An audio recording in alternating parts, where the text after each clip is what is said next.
الحمد لله رب العالمين والصلاة والسلام على أشرف الأنبياء والمرسلين وعلى آله وأصحابه أجمعين أما بعد قال الله تعالى في القرآن المجيد والفرقان الحميد أعوذ بالله من الشيطان الرجيم بسم الله الرحمن الرحيم فاسألوا أهل الذكر إن كنتم لا تعلمون صدق الله العظيم وقال حبيبنا صلى الله عليه وسلم طلب العلم فریضۃ علی کل مسلم او مسلمہ او کما قال علیہ الصلوۃ والسلام۔ درود پاک پڑھ لیجیے، اللہم صلی علی سیدنا و نبینا مولانا محمد وعلی آلہ وصحبہ وسلم۔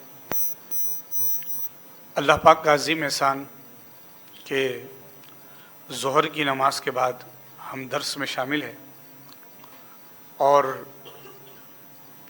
گزشتہ 2 روز میں مصروفیت لیکچر ہونے کی وجہ سے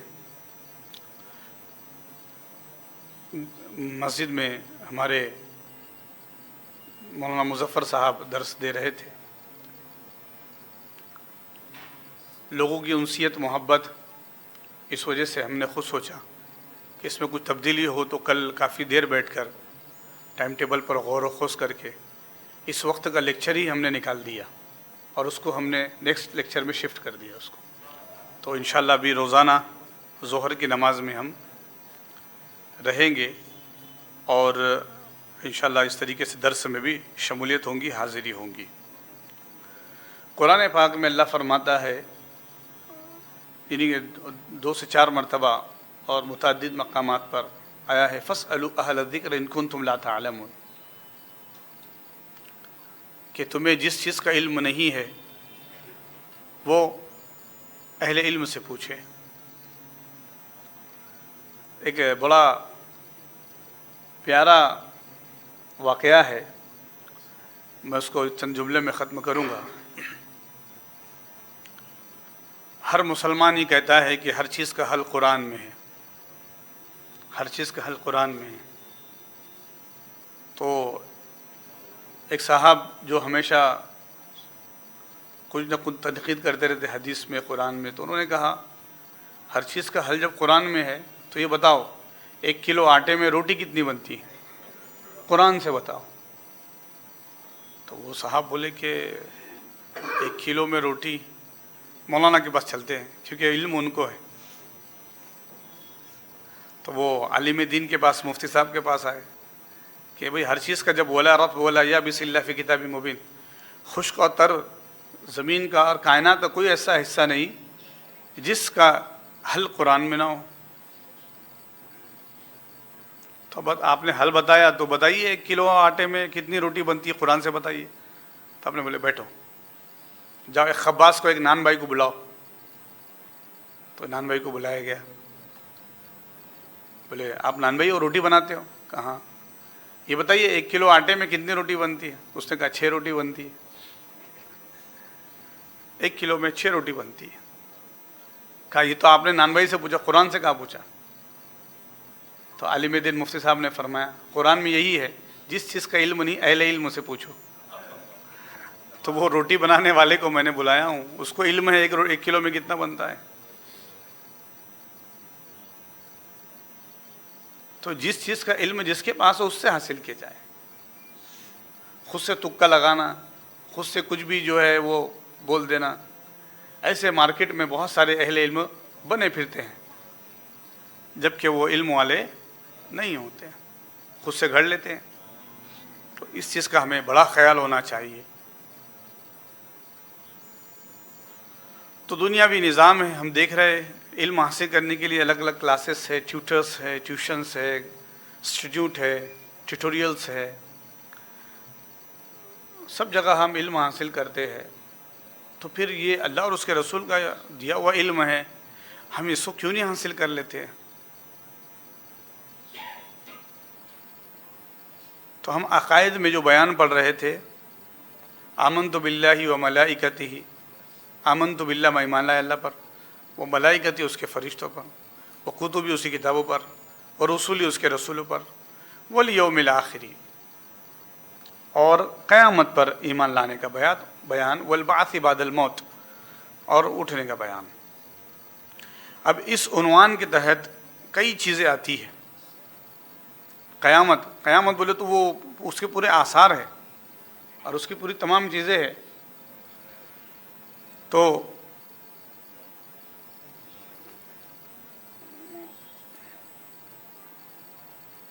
قیامت کے حوالے سے اور مرنے کے بعد اٹھائے جانے پر اس کو ہم جلدی جو ہے سرسری طور پر لیں گے۔ منکر نکیر کے سوال، یہ بھی جیسے کہ حضرت سیدنا عثمان غنی رضی اللہ تعالیٰ کی آپ سیرت پڑھیں گے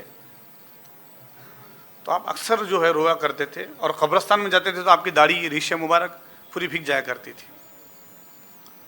تو مسلمان اس دور کے کہتے امیر المومنین، آپ کے حوالے سے تو بشارت جنت کی، آپ صحابی رسول جل و قدر صحابی ہیں، آپ کئی غزوات میں آپ شامل ہیں، آپ اتنا کیوں روتے؟ تو فرمایا، آقا نے فرمایا قیامت کی گھڑی بڑی سخت ہوگی۔ تو کہاں آپ قبر پہ رو رہے ہو؟ تو فرمایا ہاں، نبی پاک نے یہ فرمایا قیامت کی پہلی گھڑی میں سے قبر پہلی گھڑی ہے، یعنی قبر سے قیامت کے لمحات شروع ہو جاتے ہیں۔ اب دیکھیے نا، آپ کسی کا انتقال ہو جائے گھر میں کتنے لوگ روتے ہیں، غمزدہ ہوتے کہ نہیں لوگ؟ کیوں بولتے؟ قیامت آ گئی، قیامت آ گئی۔ ارے بابا، تم پر بھی قیامت آئی ہے، مرنے والے پہ بھی قیامت آئی ہے، اس کا حساب کتاب شروع ہو جائے گا۔ تمہیں دوری کا فکر ہے، اسے حساب کا فکر ہے۔ تو منکر نکیر یہ کون ہے؟ یہ جو قبر میں ہوں گے۔ قبر سے مراد عالم برزخ ہے، چونکہ مردے کے حق میں قیامت کی ابتدا یہی ہے، اس لیے اس کا ذکر عنوان قیامت کے تحت کیا گیا ہے۔ قیامت۔ نمبر 3 میزان، اس کے تحت آئیں گے جو قیامت کے، اور اس عنوان کے تحت میزان پتہ ہے نا آپ کو، ترازو، حساب کتاب دیکھا جائے گا۔ کتاب، نیک اعمال کیا تو اس کی کتاب، برے اعمال کی کتاب، پھر حساب، ہر چیز کاؤنٹ کی جائیں گی، پھر سوال ہوگا، سوال و جواب ہوں گے، پل صراط راستہ ہوگا، حوض کوثر یہ حوض ہوگا، شفاعت یعنی کہ کس کے حق میں کس کی شفاعت ہے، دوزخ۔ ان میں سے ہر ایک کا بیان سلسلہ وار مختصر سا درج ذیل میں جلدی پڑھتا ہوں۔ منکر نکیر، آدمی مرنے کے بعد اگر دفن کیا جائے تو قبر میں، ورنہ جس حال میں ہو، مردے کے پاس 2 فرشتے جن کے نام منکر نکیر ہے آتے ہیں اور مردے سے یہ 3 سوال کرتے ہیں، ہے نا۔ آدمی مرنے سے فنا نہیں ہوتا بلکہ جسم سے روح جدا ہوتی ہے، جسم فنا ہوتا ہے، روح باقی رہتی ہے نا۔ ورنہ جو آدمی پلین میں ڈسٹرائے ہو گیا، بلاسٹ میں ڈسٹرائے ہو گیا، وہ آدمی جو ڈوب کے مر گیا، اس کی لاش ہی نہیں مل رہی ہے، سمندر میں ہے، کنویں میں ہے۔ اب آپ بولیں گے اس کو دفنایا نہیں گیا تو فرشتے کہاں ہیں؟ تو یہاں پہ آپ جان لیجئے، قبر میں ہو یا جس حال میں مرنے والا ہو، مردے کے پاس 2 فرشتے منکر نکیر آتے ہیں اور وہ 3 سوال کرتے، وہ جہاں بھی رہے۔ اچھا، مزے کی بات یہ ہے، ان کو باڈی سے کیا مطلب؟ فرشتوں کو باڈی سے تھوڑی سوال کر رہے ہیں، وہ تو روح سے سوال کر رہے ہیں۔ تو آدمی مرے کہیں بھی، روح تو ان کے روح سے ملاقات تو کر ہی لیں گے وہ فرشتے۔ تو پہلا سوال ہے من ربک کا، تیرا پروردگار کون ہے؟